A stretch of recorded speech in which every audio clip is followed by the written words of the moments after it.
Hello and welcome to another episode of The Standings, where we review the sports standings except we're sitting. I'm Daniel, and I'm of course joined by Morgan, but we have Dermot returning as our guest and will be a permanent anchor every week on our show. How are we doing today? Feeling great. Good to be back. It's so great to be here. Let's jump right into our first segment, that being Florida and Houston and the tournament as an overall. Were you surprised by the results of this tournament? Well, first off, I would like to congratulate you, Dan, because you stuck to your guns here. Every single time we recorded, Dan was like, Florida's got it, Florida's got it. I was like, no, Duke's got it, and then Duke's out, and then here we go with Houston. And then I was like, you know what? Houston's got it. So this is all for Dan for sticking to his guns. I tried. But Florida, they put up a good game. Houston's team just wasn't fully ready to win this tournament. They haven't won before, and it just wasn't their year. But Houston was close when they were up by 12 during that second half. And this was the third largest comeback in tournament history with Florida. But I do think, honestly, if Duke were to play well against Houston, that this Duke-Florida final that potentially could have happened, I think Duke would have prevailed here. But I love seeing the current NBA players' reactions. You're seeing a lot of people celebrating, and then when you're looking at, like, Quentin Grimes and Eric Gordon, they're, like, doing sad faces on Twitter and everything. So it's just, like, it's fun to see. Yeah, I was a little bit surprised. I can't say I was surprised that Florida won, particularly as much as I was surprised that Houston completely fell apart at the very end. You know, this team I was talking about last time I was on, how much experience they have with Kelvin Sampson, and they got older guys in the team, seemed like they really meshed as like a slow-moving, defensive-heavy group. And then the last, 10 minutes, they just completely collapsed. So I don't think it was as much of a Florida win, no discredit to them, as much it was a Houston loss. But not very surprised, that Florida pulled it out in the end. After all, we saw all tournament that they were completely a second half team, especially with Walter Clayton. I mean, that was crazy, being held to 0 points in the first half. Or was it one? I think he had one free throw. But something just fell apart within Houston, and Florida took advantage of it. I think that's a great point. And Houston had 5 points in the final 5 minutes. Now, they held Florida to 10 in the final 5 minutes, but this really just wasn't a performance that you'd like. As Houston, you wanted to get that offense going. Am I surprised by the results? No, and as Morgan pointed out, I stuck to my guts. Florida did prevail as the champion, and we both had Florida and Duke in that final, which is what we should have seen. Don't want to get into that. This interesting game that we watched, it was interesting because of the bad officiating. Teams were in the bonuses very early into this game in the first and second half. It was very NBA-like, like you couldn't touch anybody at all on the court. Now, as far as we say about the players, Walter Clayton really did show out in the second half, but he was held in that first half. That was very interesting to see the Houston defense really prevail in that aspect. They dominated all game. They were leading until that final minute, basically all game. Florida had led for only 17 seconds until that very moment. In this game, Kelvin Sampson pointed out at halftime that the nerves were really showing between both teams as they weren't knocking down shots, and it really wasn't an offensive game like it should have been. So as far as this tournament, the only surprise team for me was Auburn. I emphasize a million times in this show how Auburn was going to lose, and that is what I have been wrong about in this tournament time in and time out. They had 3 of 4 losses going into the tournament, so they weren't a hot team coming in, and I'm very susceptible to hot teams coming into the tournament and taking over. So Auburn was a surprise team for me, as I had North Carolina going to the Final Four. We're not going to even talk about that. But Auburn was a surprise team. I think they can build upon this. Johnny Broome has his draft stock go all the way up. They're a great team. They should move forward after this year. But congratulations to Florida. Yeah, it's a great move for Florida. I am hoping, though, for next season, we're seeing more upsets as we usually do. And it's fine seeing all these one seeds playing each other and it gets competitive. But the whole point of March Madness is these upsets. That's what makes it so madness about it. I think that's a very interesting point, and that's something that I want to emphasize is the NIL and transfer portal will only be more prosperous as these years go on. And we emphasize how stories won't be told and guys will go straight to the NBA. That is very much true. This transfer portal right now has guys going all over the place. NIL has guys going to these big schools, big teams, and I think it's credit to that association that chose all of these teams to be in the tournament, and the seeding was correct in every single aspect. But do we want to see that in the following years is the question. Florida, though, they really showed that they are the true one seed in this tournament.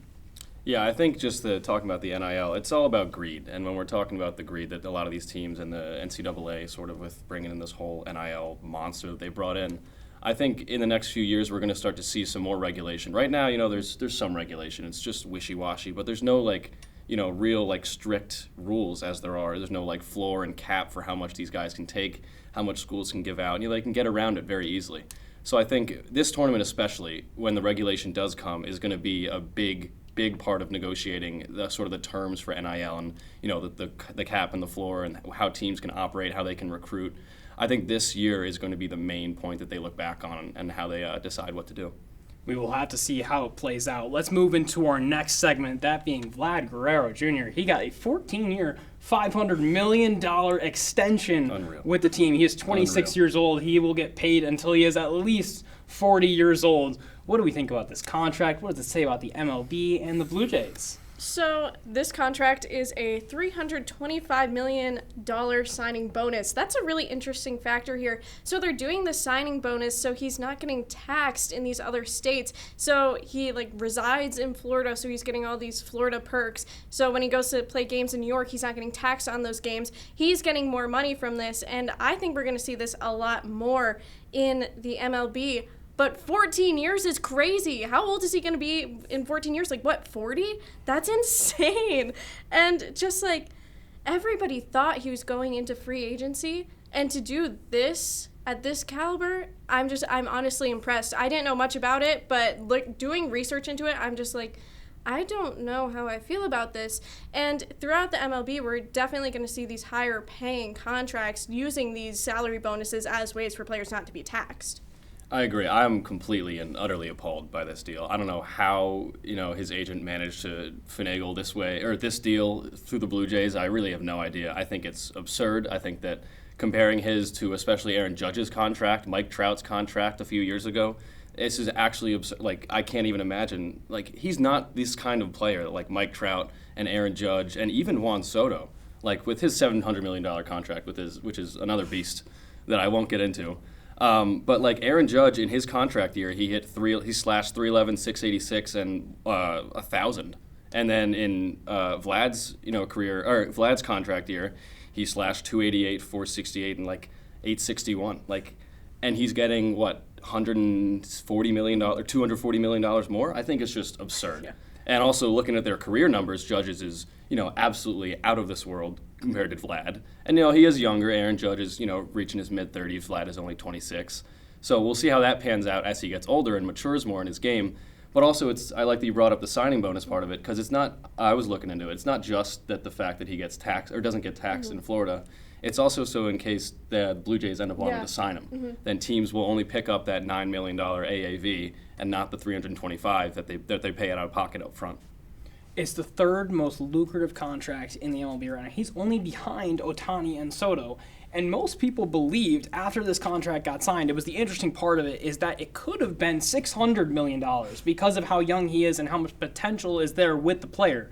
He's a Gold Glove winner. He has 160 home runs and 4 All-Star appearances. He's absolutely deserving of this contract, but I am surprised it wasn't even more money because $500 million seems low. Back in February, he said to reporters, when asked, he said, "I want to be here. I want to be a Blue Jay for life." And then the GM reciprocated that message by saying that he wants to get the deals done. They just have to find out the nitty-gritty details. It seems like the Blue Jays almost lowballs him here, and he accepted this contract, him and his agent, in my own opinion, because the talent is there. The problem for the Blue Jays is that they're in the AL East. They're in the same division as the Yankees and as the Rays. And in this division, you're going to have a tough time going through the postseason. He's been in the postseason 3 times, and he's had 22 at-bats and only 3 hits. So when we look at that, he hasn't had much postseason experience because the Blue Jays haven't been talented enough to move on. What this contract does is it opens up the opportunity to get more players. Now that you have your guy, and he's in there and he's set, you can go out and shop more because you didn't have to spend that $600 million. You, I guess, only spent $500 million. One of my favorite quotes that I've seen from him so far talking about this contract was, he said, "My dad told me to trust God and get every last penny that I could from that organization." So he really was trying to still milk the organization, even though you say it's a little bit of a lowball here. You could tell he was perfectly fine with this salary. And I say, money makes the world go round. We all know this, but it's really getting thrown around in baseball. Baseball has so much money that goes into it, and it's just getting higher and higher each time. And this brings me back to the greed point. I mean, I mentioned Soto's contract and talking about Ohtani's contract, which is well-deserved, of course. Everybody knows it. But, just the sucking the money out of these organizations. And, Soto is on a team with, the second best hitter is Pete Alonso, which, great hitter, all-star, home run derby champ twice, rookie of the year, great hitter, but nowhere near the amount of pieces that they need to make an actual deep run in the postseason, not like the Cinderella run they did last year. And the Blue Jays, they have Bo Bichette, Kevin Biggio. These players they're good, but they're not good enough to actually make them win. And when you make your team spend, $325 million out of the gate, that just negates almost everything that they can do to sort of create a whole team around them. We will have to see what the Blue Jays do in the future. It seems like they will take some big swings in these following years. Dermot, I want to thank you for being on once again. Thanks for having me. We'll see you next week. Yeah. We're going to go to a commercial break. When we come out of the break, we will have 4 straight NBA segments. We're going to cover everything there is NBA and the playoffs coming up. We'll be right back after this. Hi, it's Sam Sunny, a co-anchor of Royal Studios. I'm currently behind the scenes of the show you're watching, The Standings. Check me out next week on the latest episode of Scranton Scope, where I'll tell you what's going on in the Scranton community and how you can get involved. We cover events like sports, movies, music, and more. Scope has everything that you're looking for. See you there. Now back to The Standings. Welcome back from the break. Let's talk NBA right now. Let's start with Lakers and Thunder. They just had a series against each other. We'll talk about a little bit of Mavs as well. But are the Lakers contenders after seeing the series and the end of the season? So the Lakers lost against the Thunder, and then the Lakers win against the Thunder. I don't have a ton of faith in the Lakers going into this playoff tournament. I think, yes, they could win first round, keep going. They're going to get out. I don't see the Lakers going to a championship right now. Right before playoffs, we start seeing these good teams lose games. So obviously we're going to see the Thunder relax a little bit. They're going to take it a bit easier. They know they're a good team, and they don't want to overwork themselves. And these players need to stay healthy. So for the Lakers, I just don't really see a ton of growth from them going into the playoffs, and that's what I'm a bit worried about. But I'm really confident in the Thunder's ability to keep going.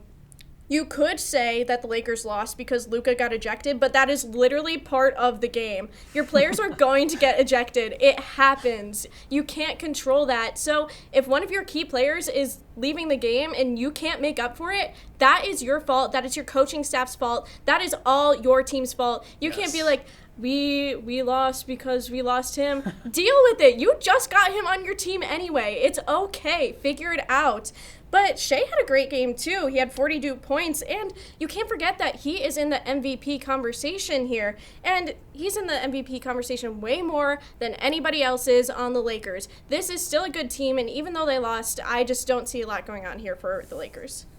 So I want to build off what you just said. The Lakers kind of having a little bit of a fall off, and it's more on the defensive side with Luka playing better on the offensive side. That kind of takes off from the defense. They were the number 1 defense in March. They are now not even near that anymore. So there's a little bit of a fall off there, but the Lakers, to me, are contenders, and they have been. But we have to take into consideration that it's an aging LeBron, and we're not so sure how Luka's going to perform in the playoffs with this team.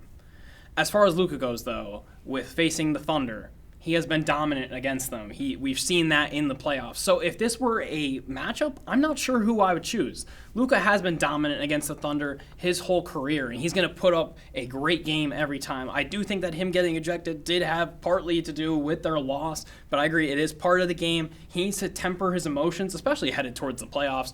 We've seen guys like Draymond getting ejected in games for this type of behavior and in valuable games like when he did in the finals. So you can't see that out of a guy like Luka. He needs to stop that.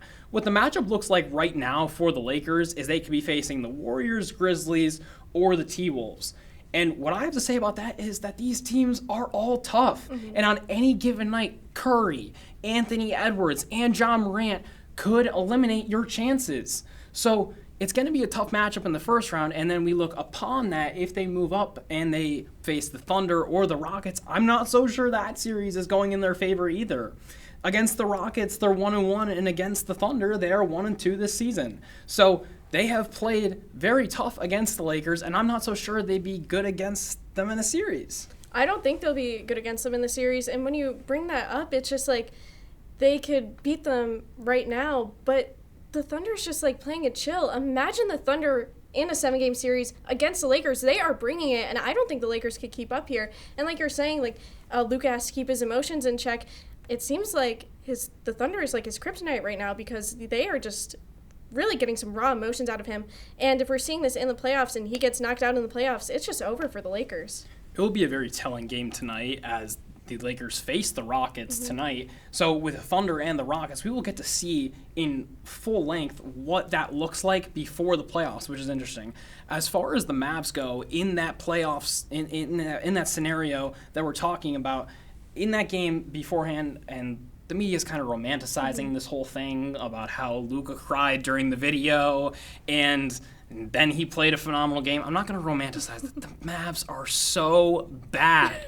Their own fans are chanting against their GM. This is known that team is not going to contend with the Lakers. So if the Lakers beat them, it should not be a big deal. But let's kind of take that in hindsight. Let's put that game behind us. Focus on tonight. We want to see what Luka looks like going forward. Yes, it'll be really important to see, especially going into this playoff run.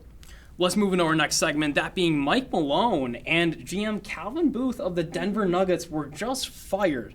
What does this move say about the Denver Nuggets? I honestly was shocked. I was not prepared for this because if there's one thing I do not like to see in the media and NBA world is teams firing their coaches right before playoffs. I have like a big issue with this, and unless there's like a really urgent matter that you need to fire your coach, I say always give them one last playoff run, especially when we're right there. But Michael Malone, he was there for 10 years. This has been the Nuggets coach. He had a championship. He had an MVP. So we're seeing a lot about him. Here's the thing. The Nuggets lost 4 games in a row, and that's the first time they've done that since 2023. And when talking about how to make the team better, this is what Malone said. I'll start with me. How about me as head coach, not doing my job to the best of my ability? So he's out there straight up saying that he is not doing the best that he could do. Why would you think you could stay as a coach if you're sitting here being like, well, I'm not as good as I could do. I'm kind of laying it back. That's ridiculous. Do better. You need to do better if you want the job. So he has called this team embarrassing because they lost to the Trailblazers. They said they were not putting in effort. They said that they shouldn't be proud. We've seen him have so many locker room blow-ups that why would any team want to be around that? And they said that this firing was kind of because of a disconnect between the GM and Mike Malone. So sources from the Nuggets said that they felt like they had to pick sides. Obviously, head coach there, he wants to play his older veteran players, while the GM wants those younger players to get off the bench. And this is where we're seeing a disconnect between them. And people in the organization said it was a rough time and nobody was happy to be there and nobody could get their job done. And this speaks a lot about the franchise. Honestly, I am so for the Nuggets being able to be like, you are not following franchise standards, we have to let you go. And I'm so proud that the Nuggets could just stick on their morals as a company and go off. And if they do well in these playoffs, what a Cinderella story they could have. I'm glad you brought up the 4-game losing streak because it was the same exact thing that the Grizzlies said when they fired their head coach in Jenkins. They said they wanted to ignite a spark in the team. And that's interesting to me because why would it ignite a spark right before the playoffs? I'm not really sure where this move was headed, and I'm not sure if the Grizzlies and Nuggets are contenders for that reason. But as far as these two go, as a pair, they got fired. And that was surprising because the rumor was that they didn't get along with each other. So many would think that one of the two would have gone out, but it was actually Malone and Booth that got fired. And I think as far as Mike Malone goes, it was more of a karma situation for all of that confidence that he displayed after that championship. I think this kind of nipped him in the butt eventually.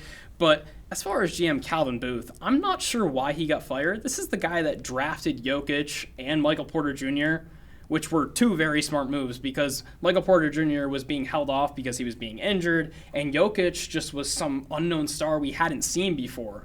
And then he went out and acquired Aaron Gordon, which has proven to be a good asset. He has as far as team building goes. He has been a great asset for the Denver Nuggets, and I'm not sure they're going to be able to replace him. So right now, the Nuggets are 22nd on defense, and that has carried them through this 4-game losing streak. Is they're not good on the defensive side of the ball. Teams like even the Spurs the other night were able to go up and down the court and score against them.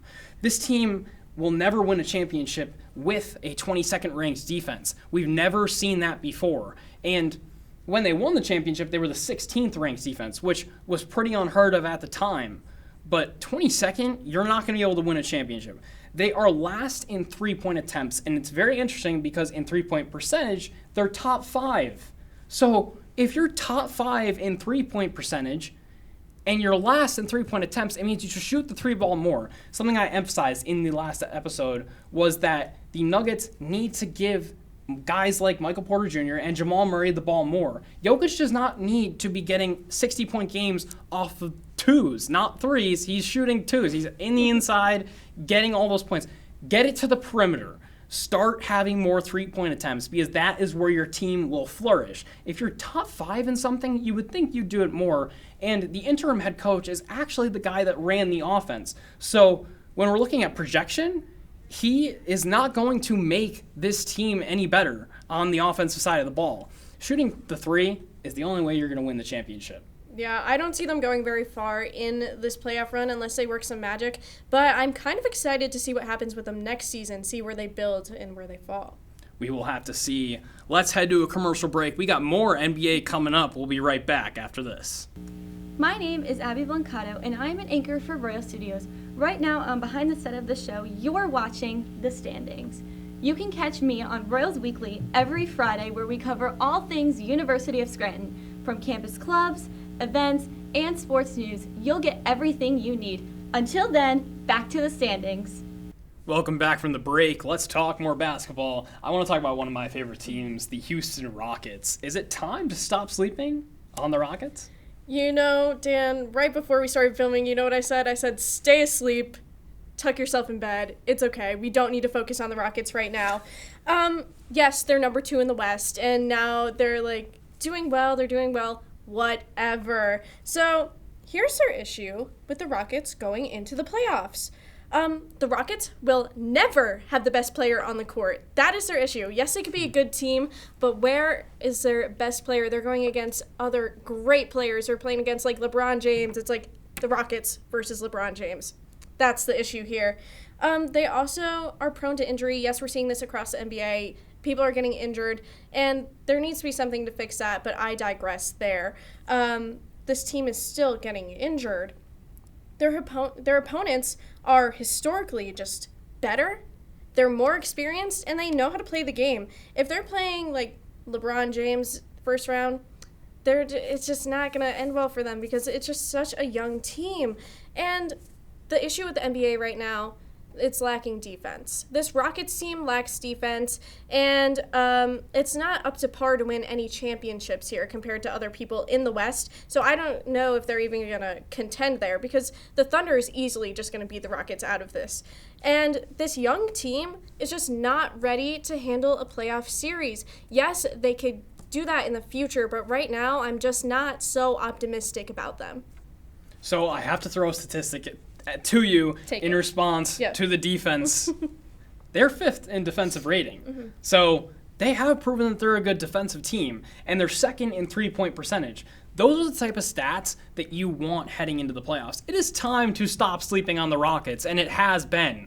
Ime Udoka is the coach of the year. This team's heating up with wins over the Thunder and Warriors, and maybe they could win against the Lakers tonight. When you heat up that much and become the red-hot Rockets headed into the playoffs, it is very interesting. They're a scary team. Their likely matchup in that first round is kind of the same as the Lakers with the Warriors, Grizzlies, or the T-Wolves. And I agree, might not have the best player on the court, but might have the most complete team. You've got guys like Şengün, who will make the All-NBA, and then you've got guys like Amen Thompson. He's one of the best young guys in the NBA. Jalen Green, Jabari Smith Jr. They are loaded right now, and not to mention Jalen Green as well. They have one of the best young duos in Thompson and Green. They have Şengün. They're one of the most complete teams in the NBA. Along with that, they have veteran experience. So heading into this playoffs, the Thunder, they don't have veteran experience. I really don't. You can't point to any guy on the roster. The Rockets have Steven Adams. They have Dylan Brooks. They have Fred VanVleet. They have the veteran experience, and that for me is valuable, especially with a coach like Udoka, who is going to make that defense better, and he's going to transfer that to the offensive side of the ball by playing these rotations very wisely. Most people would say the Rockets are 1 year away, as they've made this very much a jump in the conference, maybe the most improved team in the NBA. But one thing I want to look at is they run a double big lineup with Steven Adams and Şengün, and it's been very successful. If you can run this in the playoffs, and it's something that Udoka likes to run a lot with his teams. He ran it a lot with the Celtics in some of their runs, most notably in 2023. So this young team is going to have the advantage if that double big lineup, if maybe guys coming off the bench like Jabari Smith Jr. are going to help excel the team. Because if you can dominate on the boards and you could dominate in three-point percentage, you could be one of the best defenses on the court. It's looking really good for the Rockets. I completely underestimated them coming into the year, but the Rockets are red hot right now. We've mentioned this so many times, is you love a red hot team going into playoffs, and you will always root for them. But I do agree, like, next year, I could see the Rockets being very, very well. I'm just not seeing it this year for them. It'll be interesting to see what kind of moves they make in the offseason. Mm-hmm. Do you move off of young players like Jalen Green, like Jabari Smith, or do you keep them and try to keep team building the same way the Thunder have kind of done so far? Because they've gotten these draft picks, and we talked with Cam on the show and you as well about how it's so successful for these teams to get all these draft picks and then have a bunch of young guys on their team, and then you're immediately contenders. Mm-hmm. It is just so surprising. So do you get rid of those players that you just drafted to get somebody like maybe Kevin Durant, which we'll talk about in just a few moments, or do you keep those young guys?